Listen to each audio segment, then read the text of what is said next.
देखिए राजीव, एक चीज तो हमें ये समझनी पड़ेगी कि मुझे लगता है कि जो पंजाब है, पंजाब को समझने में चाहे हमारे जो पंजाब से बाहर बैठे बुद्धिजीवी हो, उनके अंदर भी काफी उनकी भी कोताही रही है, और यहाँ तक कि सरकारों की भी रही है, और मौजूदा गवर्नमेंट की तो बहुत बड़ी कोताही रही है। हम पंजाब को एक ऐसे मानते हैं कि जैसे पंजाब एक हिंदी भाषी क्षेत्र है।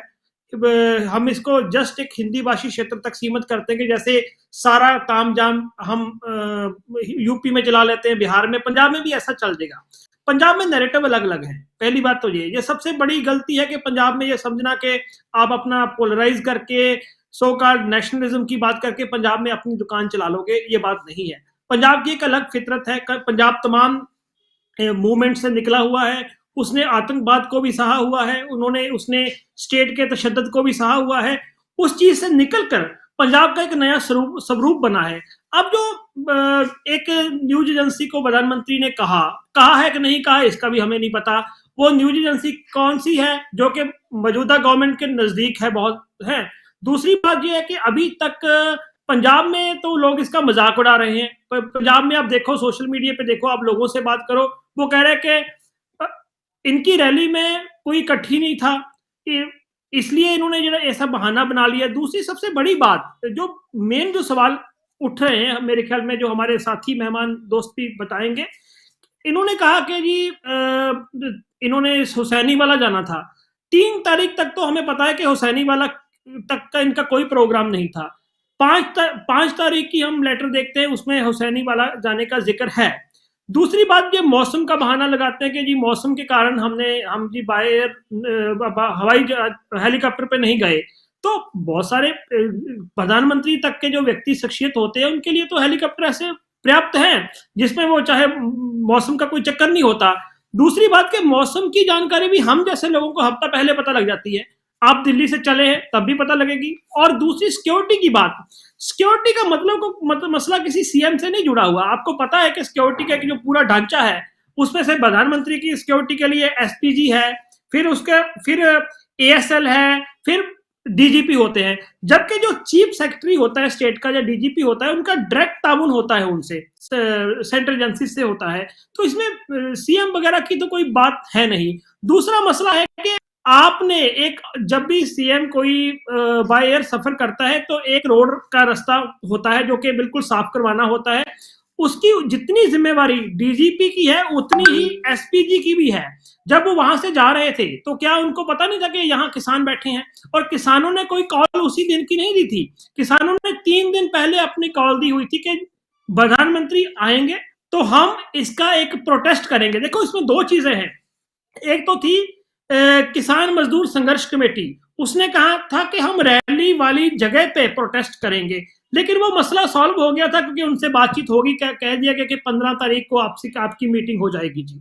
लेकिन जो बाकी ऑर्गेनाइजेशन है, 11-12 ऑर्गेनाइजेशन है, उन्होंने कहा था कि उन्होंने घेरने की बात नहीं कही थी, उन्होंने रैली की जगह पे जाने की बात नहीं कही थी। उन्होंने कहा था कि हम पूरे स्टेट में प्रोटेस्ट करेंगे। इसमें से 10-11 वो ऑर्गेनाइजेशन है जो एक्टिव है पंजाब में, मुद्दों को उठाती रही है। उसी दिन पंजाब के गांव-गांव में मोदी के पुतले साड़े गए, तो वो कॉल दी गई थी। हर शहर में मोदी का विरोध हुआ, वो कॉल दी गई थी।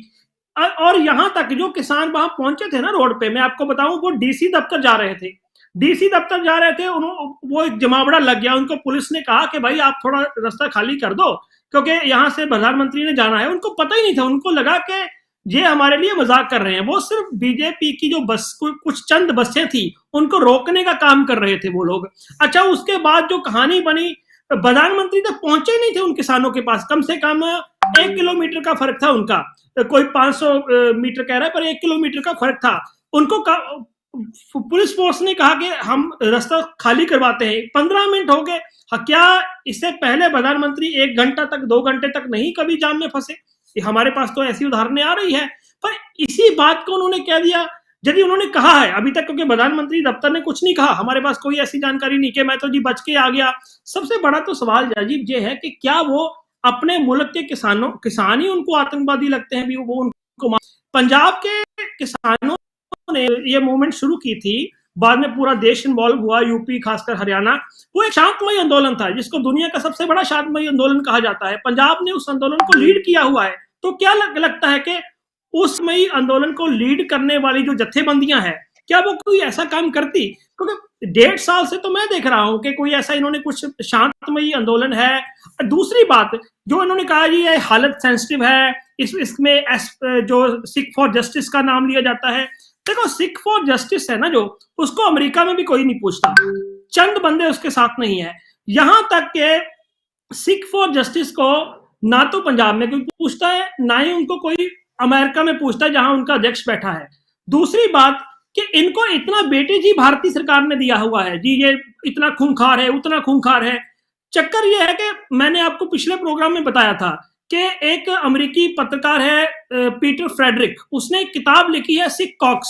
सिख कॉक्स में उसने ये खुलासे किए हैं कि बहुत सारे ऐसे रेडिकल सिख ग्रुप हैं जिनको ऑन और ऑफ करने का काम इंडियन एजेंसीज करती है। मतलब देखने में वो अग्रेसिव लगते हैं, पर उन्होंने कब खेलना है पत्ता, कब नहीं खेलना, उनको उनका जो स्विच है वो दिल्ली दरबार तक है। इसीलिए ये उनका उसका नाम भी उन्होंने सिख कॉक्स रख के लिखा था कि ये दिल्ली में तो विदेशों में तो अपनी बड़ी बड़ी बातें करते हैं, लेकिन इनकी जो किले असल इनकी स्विच है वो दिल्ली के पास है।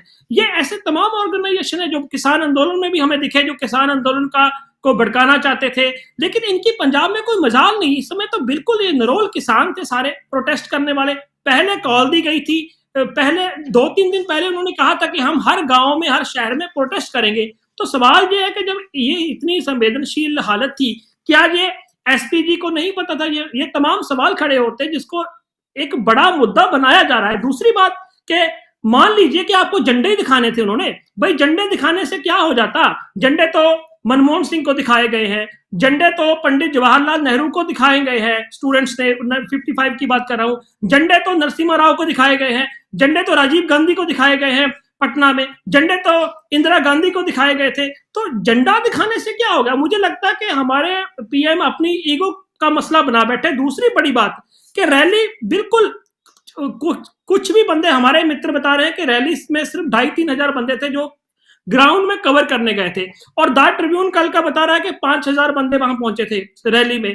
तो इतनी ये कम रैली मेरे ख्याल में जब तक मैं जानता हूं सियासत को, सबसे पहली बार किसी प्रधानमंत्री की फ्लॉप रैली हो रही थी, जो मुझे लगता है कि मोदी जैसा नेता सह नहीं सकता था। तो ये बहाना बना लिया कि ठीक है जी, फिर उन्होंने, मुझे ये लगता है कि उन्होंने बनाया भी चलो बाय रोड चले जाते हैं, तब तक 2 घंटे में बंदे आ जाएंगे, रैली में व्यक्ति आ जाएंगे। 2 घंटे के बाद भी नहीं आए।